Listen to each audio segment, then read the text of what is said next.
We believe in the eternal goodness, the eternal loving kindness, and the eternal givingness of life to all.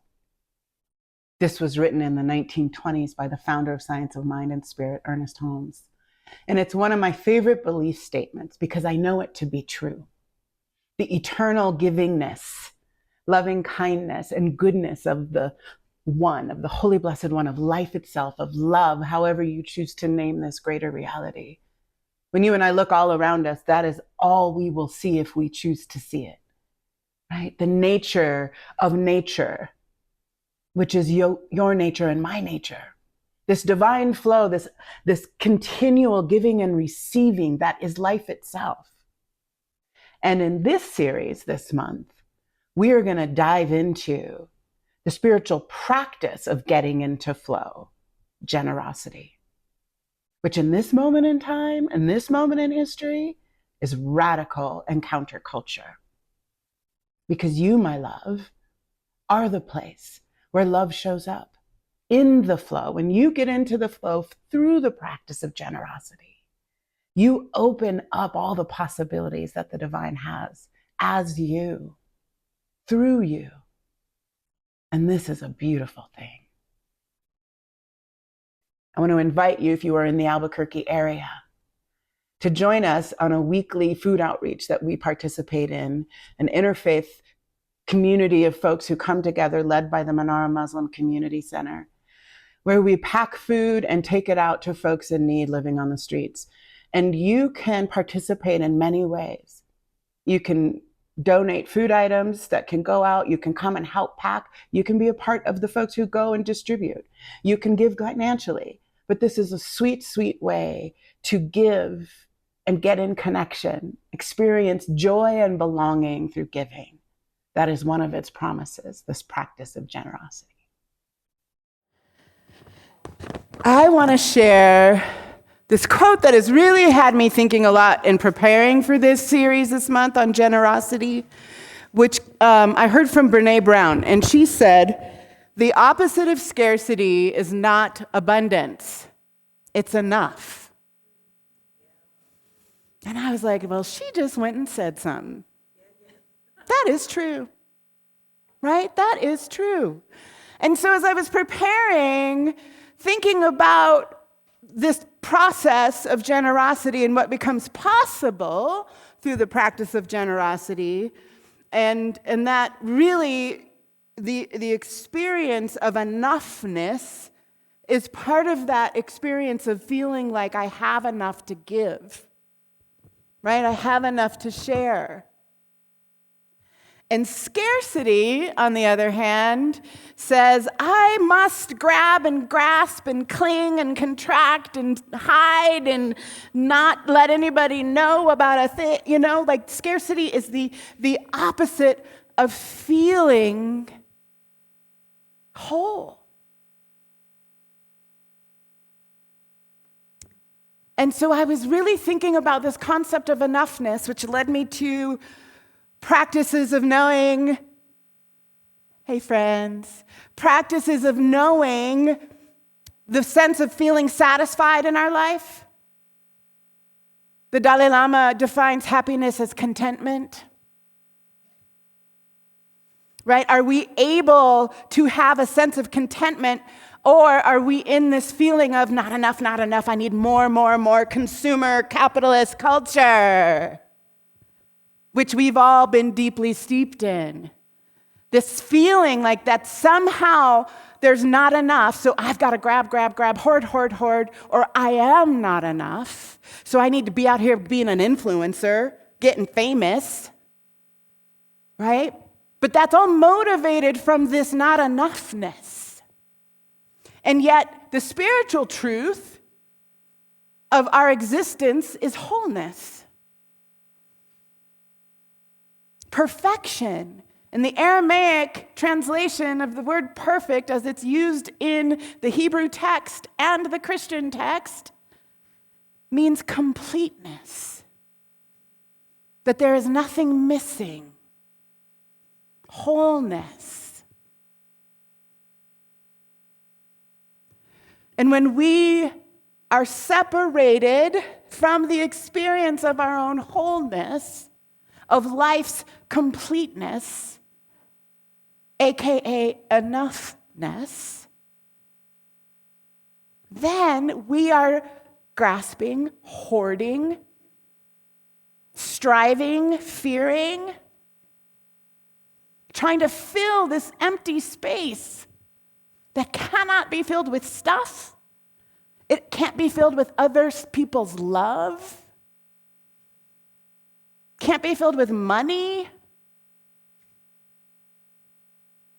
And we all know it because we try, right? We're like, let me get some more of that. That was really good. Let me get some more of that. And then we're like, ooh, they kind of cute. Let me get some of that. And yet we end up feeling this lack. We're still experiencing a longing that has not been met. We are discontent. We are unsatisfied. Which this experience gets in the way of our capacity to know ourselves as divine, to know ourselves as belonging to the one life, this one goodness.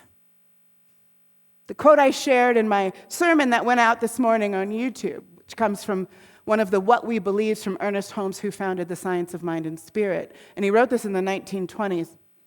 And he said, what I believe, which became a what we believe for that movement, for this movement, was that there is an eternal goodness, an eternal loving kindness, and the eternal givingness of life to all. The eternal givingness. And what I know about the divine is that the divine's nature is my nature, is your nature. Because there's only one life, one love, one wisdom, one holy, blessed one that you and I are reflections and emanations of. Which means the givingness is in us.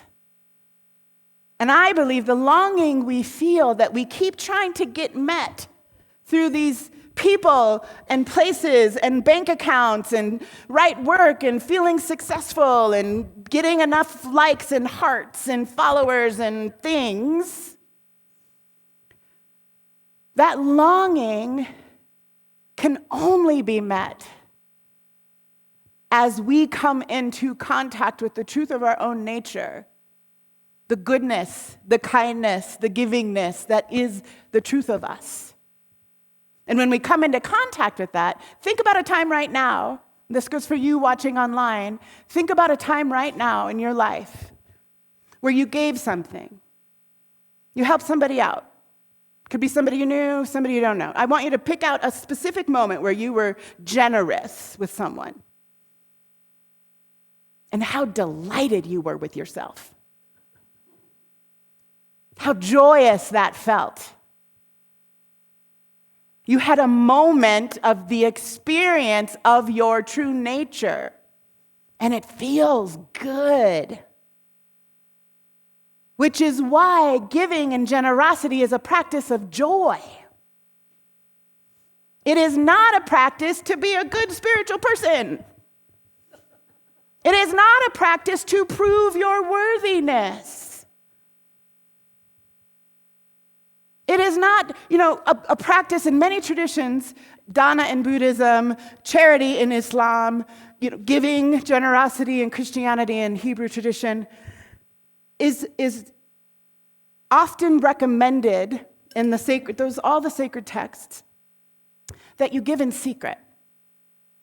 Don't let the left hand know what the right hand is doing. Why do you think that is?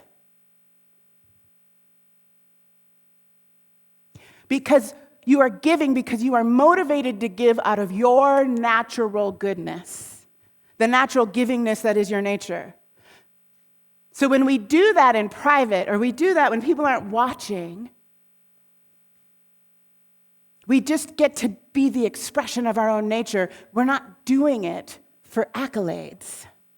We're not doing it so somebody can go, "Ooh, that was really kind of you."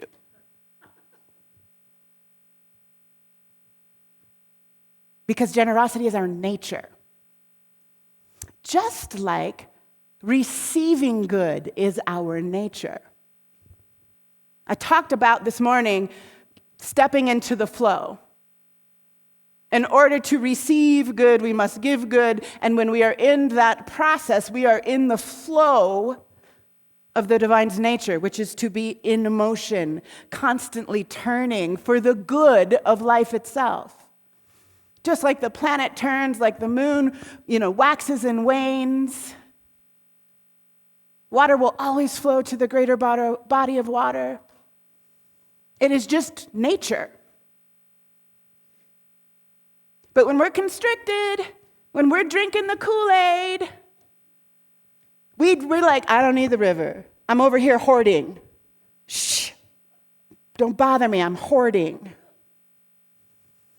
When there's this infinite universe that you and I can be in relationship with, can be in contact with, and know ourselves as it, with conscious practice of being in flow, which there's no greater way to step into that flow than the practice of generosity. I want to share from one of my all-time favorite books, which almost made me late to work because I was reading it again, and I couldn't find which quote to share with you. And then I got out one of her other books, and I was like, no, I should probably tell that story. And I was like, what am I going to do? There's too much to say. There's too much to say. There's so much abundant goodness out here. So I'm going to share a little bit from Braiding Sweetgrass, Robin Wall Kimmerer's very famous book, if you don't know her. Newest book is called something of the serviceberry, the teachings of the serviceberry. Also wonderful. But a brief something from Robin's book, which is she is an indigenous botanist, I believe, and she's teaching about the natural world from an indigenous and science perspective. Early colonists in Turtle Island were stunned by the plenitude they found here, attributing the richness to the bounty of nature. Settlers in the Great Lakes wrote in their journals about the extraordinary abundance of wild rice harvested by native peoples. In just a few days, they could fill their canoes with enough rice to take them through the year. But the settlers were puzzled by the fact that, as one of them wrote, the savages stopped gathering long before all the rice was harvested. She observed that the rice harvest starts with a ceremony of thanksgiving and prayers for good weather for the next 4 days. They will harvest dawn till dusk for the prescribed 4 days and then stop, often leaving much rice to stand unreaped. This rice, they say, is not for them, but for the thunders. Nothing will compel them to continue. Therefore, much goes to waste. End quote. The settlers took this as a certain evidence of laziness and a lack of industry on the part of the heathens. They did not understand how indigenous land care practices might contribute to the wealth they encountered. Enoughness. And we've gotten disconnected by design from understanding our place inside the wholeness and the completeness of life itself, and that there has always been enough. We literally live in a land that gives us freely food and medicine. Nothing we have to do for it. It's just here, growing. And when we understand our place, our kinship in this wholeness, in this perfect life, we understand that to leave behind the harvest we do not need, when we've gotten enough, we leave the rest for others, for the land itself, for the regrowth for next year's harvest. This is what it means to step out of scarcity. It is not an abundance practice, it is an enoughness practice. And you and I know what enough is when we are in contact with our own divinity, when we are in contact with the truth that there is no separation. When there's enough for me, there's enough for you. When I understand the wholeness of the seasonal life of a plant, I understand how much to take and how much to leave. When I know myself as whole and complete, divinely made, anointed and appointed on purpose, I do not need to be out here overgiving, overdoing, to prove my worthiness, seeking approval. Because the flip side of hoarding and scarcity mindset and greed, which is all it is false evidence appearing real. Right? I'm going to gather, as the settler thought. She was looking at false evidence. Right? When she was looking at the way they harvested the rice, in her mind, in her fear mentality, she thought she had evidence of them doing it wrong.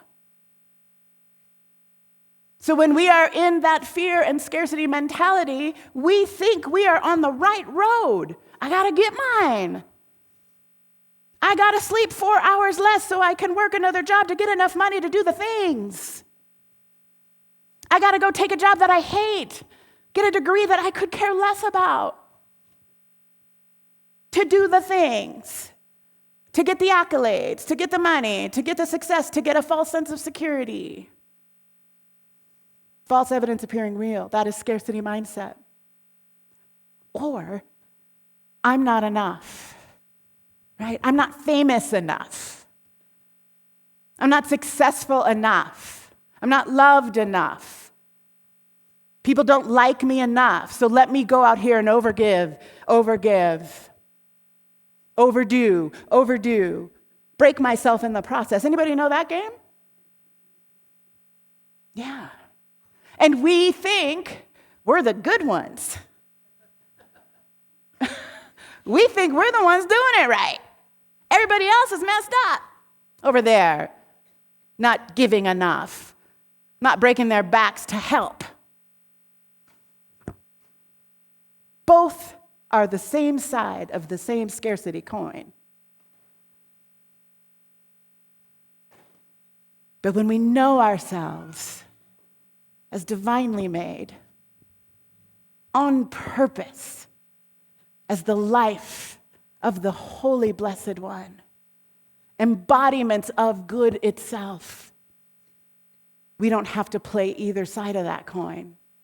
We can put it down altogether and completely delight in the wholeness and the goodness and the kindness and the givingness that is the truth of life itself, of you, of me. And from that place, every solution we need is right there. Every great idea we need to solve the thing is right there. Motivated from good. Oh, my resources aren't working out really well, but I got clear that life is for me, God is for me, good is for me, Spirit is working for my good at all times. So let me settle into that truth and await the right answer. Let Spirit show me the next right step that I may not have thought of yet, that is going to absolutely meet this need, that will help me know contentment and satisfaction, that will help me know my own limitations. Another synonym for enough is limit.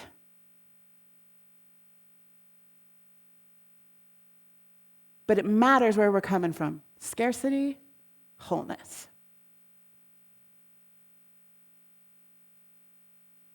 So for your practice today, as we ready ourselves for sound bath, I'll invite our sound bath players to come on up. I want to invite you to step into the river of flow. I want you to focus your intention and your experience during the sound bath on what it is to be the place that Spirit gives itself to, so that you may be the place that gives to life. That place of receiving and giving.